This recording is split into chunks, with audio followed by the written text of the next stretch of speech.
You think you know suffering? You think you've been through it all? You think that difficult breakup, that job loss, that financial struggle was the worst thing that could happen to you? Think again. The story I'm about to tell you today will completely shatter your perspective on what it truly means to be resilient. But before we dive in, if this kind of life-changing content resonates with you, hit that subscribe button and give this video a like. It helps more people discover these powerful stories that can transform their lives. This is the story of Job, a man who didn't just lose a job, didn't just lose money, didn't just face a setback. This is about a man who lost absolutely everything in ways you can't even imagine, yet discovered something profound about the human spirit that most people never understand. Something that will change how you see every challenge in your life from this moment forward. By the end of this story, you'll realize that true resilience isn't about avoiding pain. It's about something much deeper, much more powerful than you've ever considered. Job wasn't just any ordinary man. Picture this: a man of absolute integrity, a devoted father to 10 children, incredibly wealthy with vast herds of cattle, sheep, and camels. He owned extensive lands and had thousands of servants working for him. But here's what made Job truly remarkable. He wasn't just rich in possessions. He was rich in character. Every morning, Job would wake up and offer sacrifices for his children, just in case they had sinned in their hearts. He was known throughout his region for his generosity to the poor, his fairness in business dealings, and his unwavering moral compass. People traveled from distant lands just to seek his wisdom and counsel. Job had everything, and I mean everything, that we associate with a blessed, successful life. A loving family, immense wealth, perfect health, and a spotless reputation. He was living what most of us would consider the absolute dream life. But here's the question that will haunt you. What happens when a man who has everything, who has done everything right, suddenly loses it all in the most unimaginable way possible? What happens when life doesn't just knock you down, but completely destroys everything you've ever built, everything you've ever loved? What happened next will shake you to your core. In a single day, not over months or years, but in one devastating day, Job's entire world collapsed. First, the Sabaeans attacked and stole all his oxen and donkeys, killing the servants who tried to protect them. While that messenger was still speaking, another servant rushed in with even worse news. Fire had fallen from heaven and burned up all 7,000 sheep and the shepherds with them. But the nightmare wasn't over. While he was still processing this catastrophe, a third messenger arrived. The Chaldeans had formed 3 raiding parties, swept down on his camels, carried them off, and killed more of his servants. And then came the message that would break any parent's heart forever. A mighty wind had struck the house where all his children were feasting together. The house collapsed. All 10 of his children, every single one, were dead. In one day, Job went from being the wealthiest man in the East to having nothing. No livestock, no business, no income, and most devastating of all, no children. Everything he had worked for, everyone he loved most, gone. And what was Job's reaction to this unthinkable tragedy? He stood up, tore his robe, shaved his head, and said these incredible words: "Naked I came from my mother's womb, and naked I will depart. The Lord gave, and the Lord has taken away. May the name of the Lord be praised." If you thought Job's suffering was over, you're about to discover how wrong you are. As if losing everything he owned and everyone he loved wasn't devastating enough, Job was about to face something even more horrific. Satan struck Job with painful sores from the soles of his feet to the crown of his head.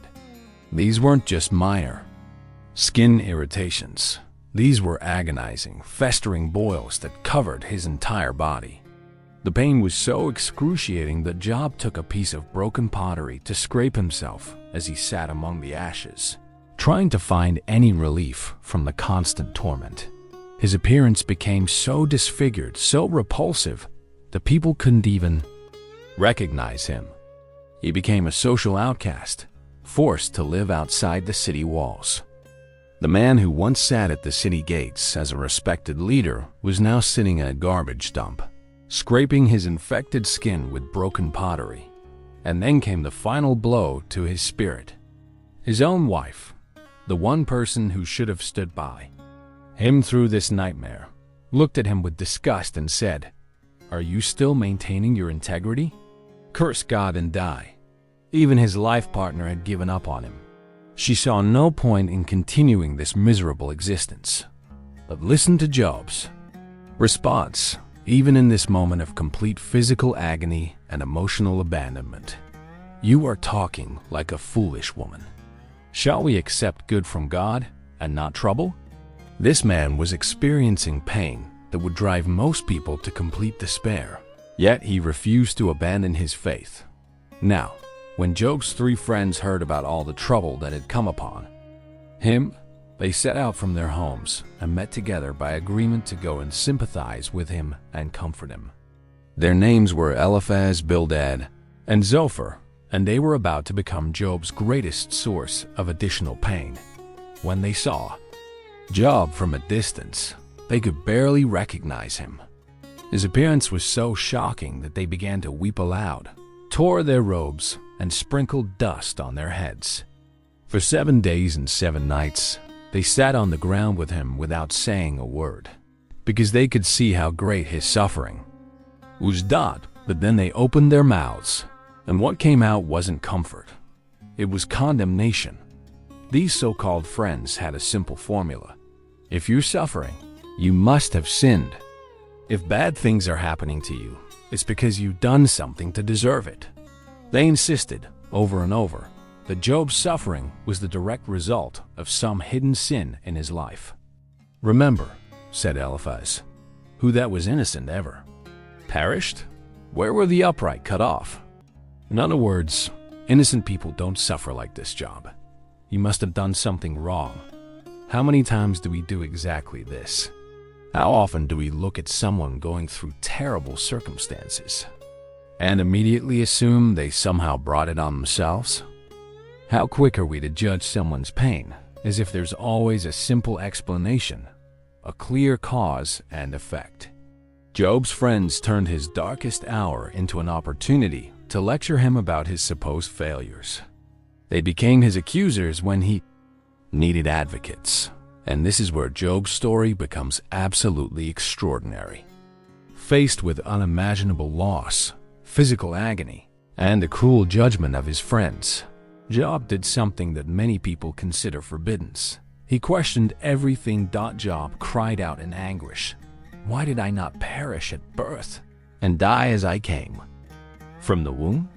Why is light given to those in misery and life to the bitter of soul?" He wasn't just asking simple questions. He was demanding answers from the universe itself. "Oh, that I knew where I might find God, that I might come even to his seat. I would lay my case before him and fill my mouth with arguments." Job wanted to take his case directly to the highest court, to confront the Almighty himself with his questions. But here's what's remarkable. Even in his deepest despair, even while questioning the very foundations of justice and fairness, Job never abandoned his integrity. He declared, "As surely as God lives, who has denied me justice, I will never admit you are in the right. Till I die, I will not deny my integrity." And then Job said something that reveals the secret of true resilience. "Though he slay me, yet will I hope in him. I will surely defend my ways to his face." Do you understand what happened here?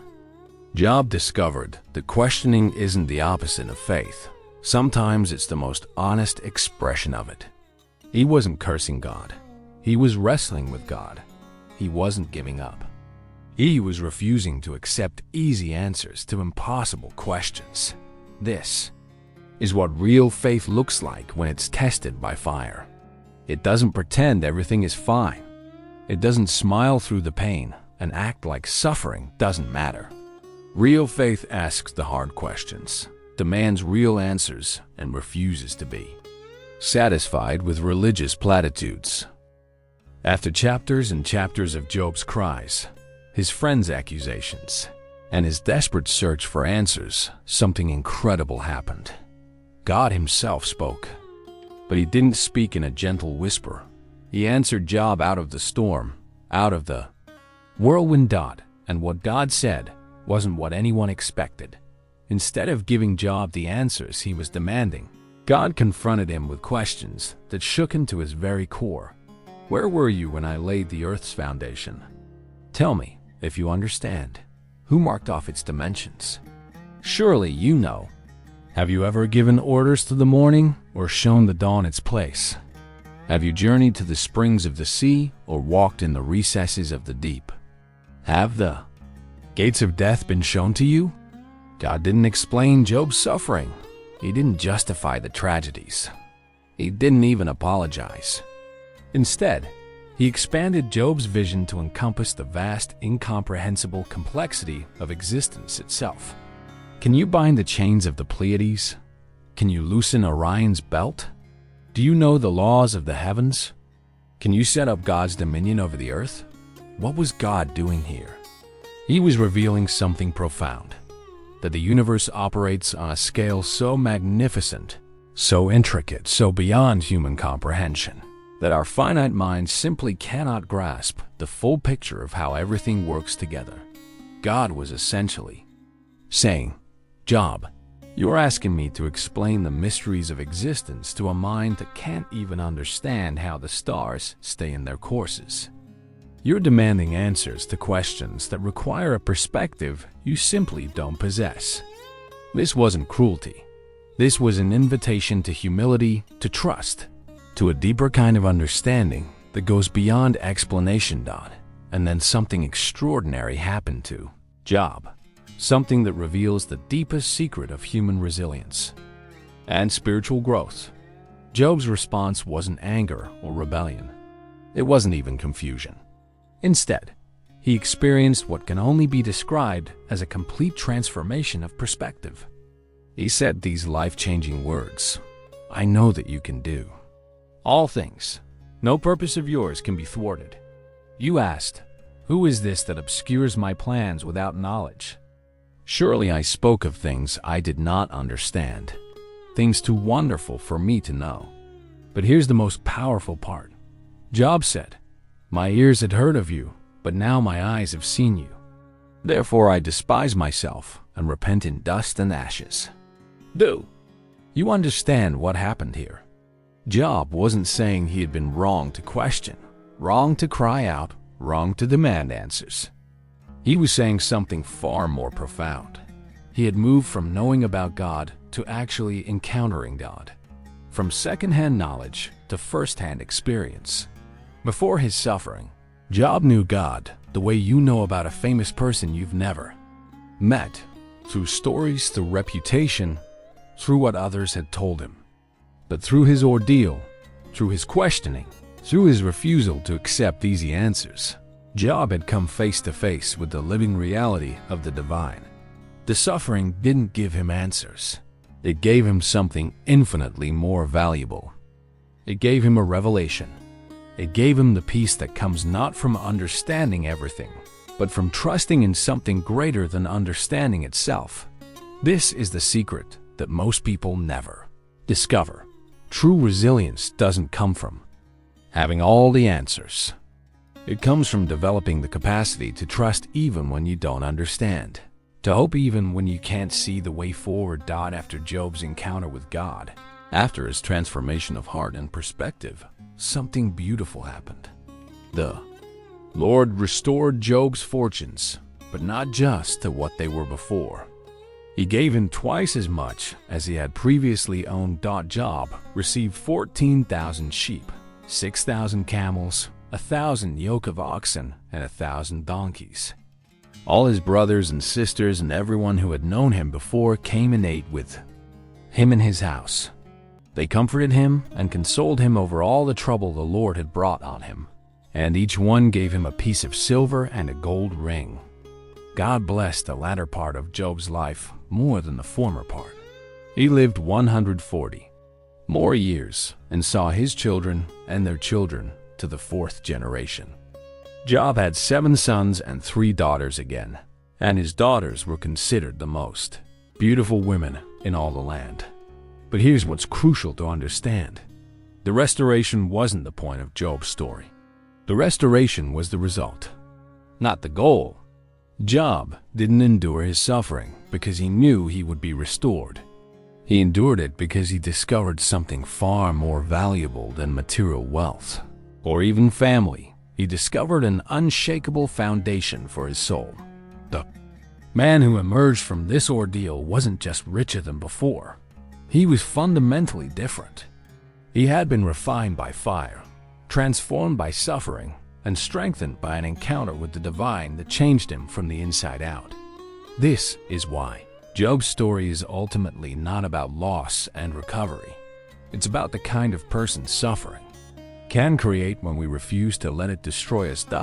So what does Job's ancient story mean for your life today? What can a man who lived thousands of years ago teach us about navigating the storms we face in our modern world? First, suffering is not always a consequence of your mistakes. We live in a world obsessed with cause and effect, with finding someone to blame for every tragedy. But Job's story shatters this simplistic thinking. Sometimes terrible things happen to good people for reasons we'll never understand. And that's not a failure of justice. It's simply the reality of living in a complex, unpredictable world. Second, questioning is not only allowed, it's essential for growth. Job didn't suffer in silence with a fake smile. He demanded answers. He wrestled with doubt. He refused to pretend everything was okay when it clearly wasn't. His questions didn't destroy his faith. They deepened it. Third, your greatest growth often comes through your greatest adversities. Job didn't just survive his trials. He was transformed by them. The man who came out of that experience was stronger, wiser, and more grounded than the man who went in. Your current struggle isn't just something to endure. It might be exactly what you need to become who you're meant to be. Fourth, perspective is more powerful than answers. Job never got a detailed explanation for why he suffered, but he got something better, a glimpse of the bigger picture that gave him peace beyond understanding. And finally, true resilience comes from building your life on something that can't be taken away from you. Life on something that can't be taken away from you. Job lost his wealth, his family, his health, his reputation, but he couldn't lose his integrity, his character, or his connection to something greater than himself. The story of Job isn't about how to avoid suffering. It's about how to walk through it with dignity intact. It's about discovering that your strength doesn't come from your circumstances, but from something much deeper, much more unshakable within you. Every single one of us will face storms in life. You might be in one right now. You might have lost a job, ended a relationship, received devastating news, or watched dreams crumble before your eyes. And in those moments when everything feels hopeless, when people around you are offering easy answers that don't satisfy your soul, remember Job. Remember that it's okay to question. It's okay to wrestle. It's okay to demand more than religious platitudes when your world is falling apart. Remember that your suffering doesn't define your worth, and your current circumstances don't determine your future. True resilience isn't about not breaking. It's about how you rebuild yourself after you've been shattered. It's about discovering that you're stronger than you ever imagined, that you can survive things you thought would destroy you, and that sometimes the most beautiful chapters of your life are written after the most devastating ones. The next time you face a storm that threatens to overwhelm you, the next time life hits you with something that makes no sense, remember Job sitting in the ashes with his pottery shard, refusing to give up on hope itself. If this story has impacted you today, if it's given you a new perspective on resilience and hope, do me a favor. Hit that like button and share this video with someone who needs to hear this message. And in the comments below, tell me, what's the greatest lesson you've learned from your own seasons of struggle? Remember, you are stronger than your storms, you are bigger than your battles, and your story isn't over yet.